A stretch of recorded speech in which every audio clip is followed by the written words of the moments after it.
તો પેલા કહે ને કે પેલા સાહેબ કે ગરીબની બાઈ હોય ને એને પણ આ ડિલિવરી થાય ને તો પેલો કંઈક જમાડે, ખબર નહીં શું જમાડે, કંઈક જમાડે સારું બધું. એટલે તો કે દેવકીજીને તો એ જમવાના મળ્યું કેમ કે જેલમાં હતા. ભગવાનની માતા, ભગવાનનો જન્મ અને દેવકીજીને કાંઈ જમવાના મળ્યું. પેલું જે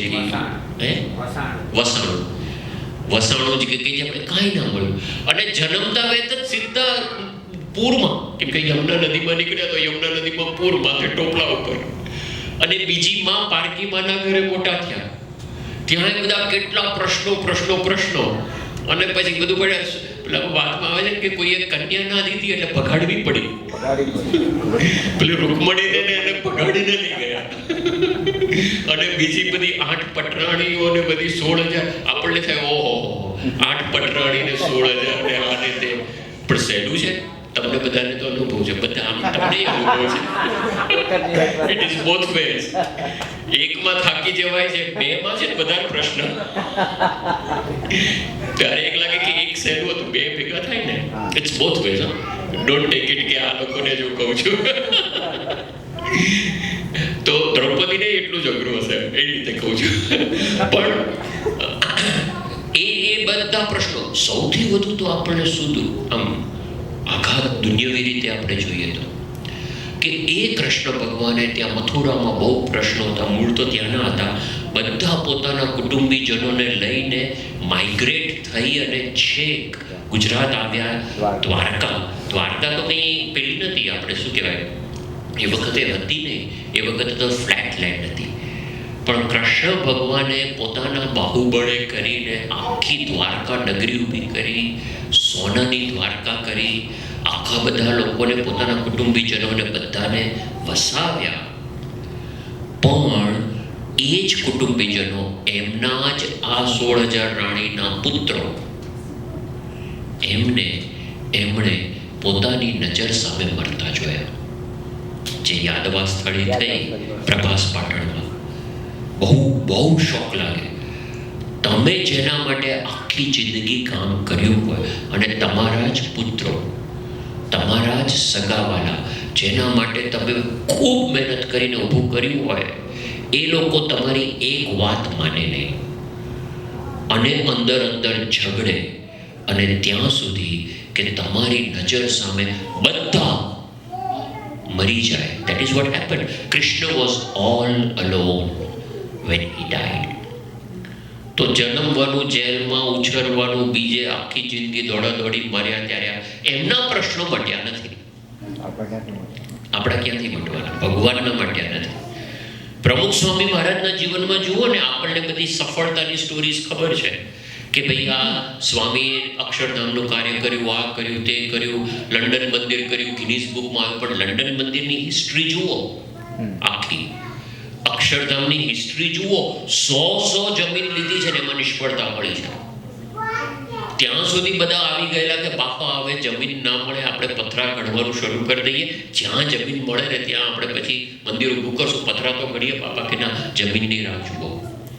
32 વર્ષ સુધી જમીનનો મેળ પડ્યો નથી અક્ષરધામ દિલ્હીની. આપણી બધી ધીરજ ખૂટી જાય. આપણને શું નિષ્ફળતાઓ મળી છે, આપણને શું પ્રશ્નો આવ્યા છે. પ્રમુખ સ્વામી મહારાજના એક પ્રોજેક્ટમાં એટલા બધા પ્રશ્નો છે, એટલી બધી નિષ્ફળતાઓ છે કે જેનું કોઈ માપ નથી. આપણા બધા સત્સંગીઓના પ્રશ્નો ભેગા કરે ને એના કરતાં વધારે બાપાના જીવનમાં પ્રશ્નો આવ્યા છે. ખરેખર આવ્યા છે. અને માથું કાળું થઈ જાય એવા પ્રશ્નો આવ્યા છે. અરે આ હેલ્થના પ્રશ્નો, આ છેલ્લા 5 વર્ષ જે બાપાને હેલ્થના પ્રશ્નો આવ્યા છે, આપણને તો ખાલી એટલું જ ખબર છે કે બાપા બહાર આવ્યા, આમ તેમ છડી હલાવતા હતા, પછી મહિનો 2 મહિના ચાલે, વળી કે હવે મહિનો બંધ છે દર્શન. બરાબર? All we know is that. પછી મહિના પછી પાછા સાજા થાય. પણ એ મહિનો બંધ છે એમાં એમના માથે શું વીતતી હતી એ મેડિકલ રિપોર્ટ્સ અને મેડિકલ કન્ડિશન તમે જુઓ ને, તો આપણે જો એમની જગ્યાએ હોય ને તો આપણે એમ થાય કે ભાઈ મેં આખી જિંદગી મારી સત્સંગ માટે આપી દીધી, લોહી પાણી એક કરીને આપી દીધી, તો મને જ આવા પ્રશ્નો, ને એ આટલી મોટી ઉંમરે 90 વર્ષે આટલા બધા પ્રશ્નો. સતત સતત પ્રશ્નો અને હેલ્થના ઇશ્યુઝ ચાલુ રહ્યા છે. પણ આ બધા ઇશ્યુઝમાં, આ બધા પ્રશ્નોમાં અખંડ આનંદ, અખંડ કેફ, અખંડ શાંતિ. એક રૂવાડું હલતું નથી. ગમે તેટલી નિષ્ફળતાઓ મળે, ગમે તેટલા હેલ્થના પ્રશ્નો આવે, એમનું એક રૂવાડું હલે નહીં. તો એવી કઈ સમજણ છે એમની? ઘણી બધી સમજણ છે, પણ એમાંની એક સમજણ કે ભગવાન 24 કલાક મારી સાથે છે. તમે યજ્ઞ પુરુષ છે સાથે, જે બાપા નહીં, યજ્ઞ પુરુષ છે સાથે બોલો ને, બાપાની આંખમાં આંસુ આવી જાય. 80 વર્ષે, 90 વર્ષની ઉંમરે, કે મારા ગુરુ મારી સાથે છે, 24 કલાક મારી સાથે. એ તો જો કે અક્ષર બ્રહ્મ જ છે, એ તો સાક્ષાત યજ્ઞ પુરુષ જ હતા. પણ આ તો આપણને શીખવે છે કે એટલું ગુરુ સાથેનું જોડાણ, એટલી એમની સાથેની આત્મીયતા, અને એના માટે એવું જરૂરી નથી કે હું એમના પ્રત્યક્ષ દર્શન કરું, કે એમની બાજુમાં રહું, કે એમની સેવામાં રહું તો જ આ શક્ય છે. એવું નથી. હા, પ્રત્યક્ષના જ્યારે દર્શન કરવાનો લાભ મળે ત્યારે મેક્સિમમ લાભ લેવો, એની ના નથી. અહીંયા મહંત સ્વામી મહારાજ આવે, આપને અનુકૂળ હોય તો રોજ હ્યુસ્ટન રહેજો, બસ. પાછું સગવડ હોય તો એવું એ જે કે અહીંયાથી વ્યવસ્થા કરી હોય, કેમ કે પાછું બધા હરિભક્તો આખા સાઉથ વેસ્ટના બધા કાયમ રહેતો હોય ત્યાં પ્રશ્ન થાય. એટલે બધું અહીંયાની રીત પ્રમાણે, ઇન શોર્ટ, અહીંયાની રીત, અહીંયા ડિસિપ્લિનમાં રહીને જેટલો બને મેક્સિમમ લાભ લેજો. એમાં એક ક્ષણ પણ મોડું નથી કરવું આપણે. પણ સમજવાનું એ છે કે આ પુરુષ મારી સાથે છે એમ સમજો ને, એ પ્રગટ છે. અને એ જો થાય તો દુઃખ માત્ર ટળી જાય. એક બેન, અત્યારે બધું મારું રિસર્ચ ચાલે છે, તો એમાં બધાના હું ઇન્ટરવ્યૂઝ ને બધું લઉં છું. તો એમાં એક બેન સાથે આ બધો ઇન્ટરવ્યૂને વાત ચાલતી હતી. તો એ બેને કીધું કે કલ્પેશભાઈ, મારા જીવનમાં છે ને એકે સુખનો દિવસ મેં જોયો જ નથી. બધા દુઃખના દાડા. એટલે મેં કીધું, this seems like a bit exaggeration, કે એકે સુખનો એવું તો બને નહીં. આમ અપડાઉન ચાલ્યા કરે, પણ કંઈ સુખનો દિવસ હોય જ નહીં એવું તો બને નહીં.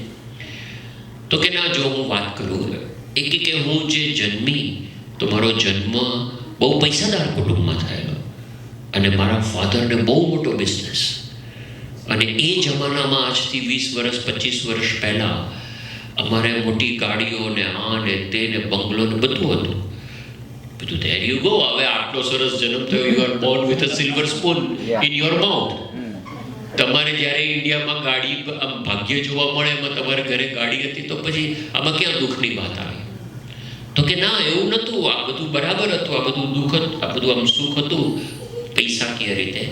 પણ કે મારા ફાધરને દારૂ પીવાની ટેવ, અને રોજ રાત્રે 7-8 વાગે એટલે પછી જમ્યા પછી બધા ટોળી મિત્ર મંડળી બધી ભેગી થાય અને દારૂ પીવે. સત્સંગી નહોતા એ લોકો એ વખતે, બધા દારૂ પીવે. અને મારા મધરને ગમે નહીં, એટલે ઘરમાં રોજ સાંજ પડે ને કકળાટ, આજે દારૂ પીવાનો છે, આમ છે, તેમ છે, તું આમ ને તું તેમ ને, જે હસબન્ડ વાઈફ વચ્ચેના ઝઘડા. અને બીજે દિવસે સવારે એનું હેંગઓવર ચાલે, એટલે એના ઝઘડા. એટલે કે રોજ ઘરમાં કકળાટ, રોજ પ્રશ્ન. અને પેલા રોજ દારૂ પીવે, રોજ બધા ફ્રેન્ડ સર્કલ આવે, અને રોજ એમની ડિમાન્ડ્સ બધી જુદી જુદી આવ્યા કરે. અને કે ત્યાં સુધી કે હું નાની હતી, ધારો કે રાત્રે દારૂ ખૂટી જાય, અને રાત્રે 10-11 વાગે દારૂ ખૂટી ગયો હોય ભૂલથી, તો કે હું નાની 10 વર્ષની, મને કે જા દારૂ લઈ આવે. અને ત્યાં પાનની દુકાનવાળો હતો, ત્યાં દારૂ મળે. આપણે ગુજરાતમાં ભલે દારૂ બંધી છે, પણ બધાને ખબર હશે, જે પીનારા હોય બધાને તો ખબર જ હોય.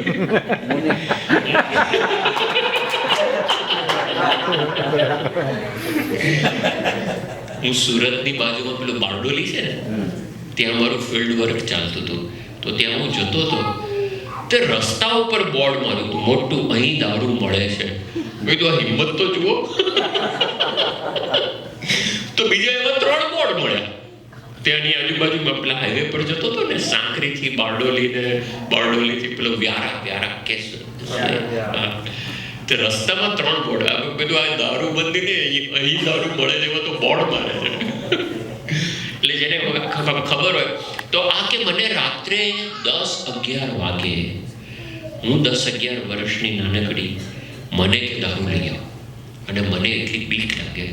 એટલે મારાથી નાનો 2 થી 3 વર્ષ નાનો ભાઈ મારો, એ ભાઈ 8 વર્ષનો, 7-8 વર્ષ